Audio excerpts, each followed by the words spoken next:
Is free energy change extensive or intensive? Which, if you don't remember, intensive, independent of size, extensive, dependent on size, okay? Who thinks it's extensive? Couple of hands. How about intensive?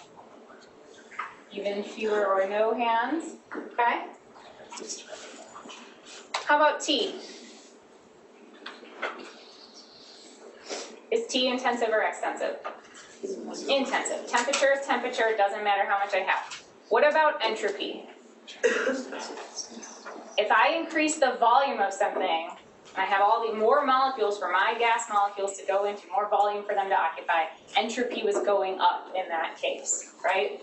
Entropy is extensive, it's joules per Kelvin. Kelvin on the bottom is temp, that's intensive, but that top part, that joules part, that energy part, is extensive. So with even one of these terms being extensive, Gibbs is extensive, okay? Depends on size.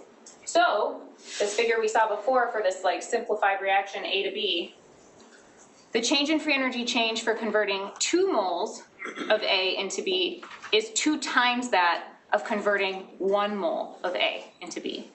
And the standard kind of notation here is always we're talking about forming 1 mole of product. And so in this case, we would only be able to report either delta G could be for 2, or we need to say, oh, it's 2 times the free energy of just 1 mole. Because we're going to talk about sort of molar free energy as our standard condition. Standard free energy change, or delta G with this degree symbol. I don't know what I'm actually supposed to call that. There's probably a good word for it. You never know. The free energy change that occurs when a molar equivalent of reactants are converted to products under standard conditions. And we said these were our standard state conditions. A 1 molar solution of the molecules in water. Okay, so this is kind of unique to a biological system now. Everything's hanging out in water. So 1 mole per 1 liter. We're at 1 atmospheric pressure, and we're at some temperature, usually room temp, 298 Kelvin. Okay? This would always be given to you. If for some reason I want you to calculate delta G not at standard state, I'd have to give you a pressure, I'd have to give you a temp, you'd have to maybe have these things.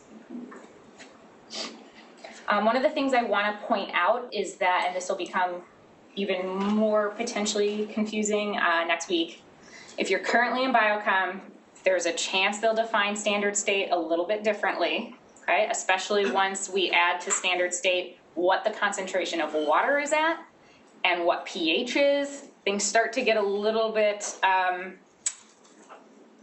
they might just be different. The important thing to remember is that we need standard state so that we can communicate with other people, hey, this is what I've defined standard state as, this is what you've defined standard state as, and we can kind of talk about our changes and actually compare them 1 to 1.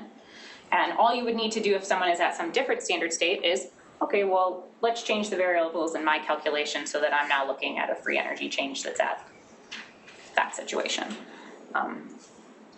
So this is just so that when we report this stuff in literature, we've all sort of set our rules to the same thing so we can compare our data. Because none of us have absolutes.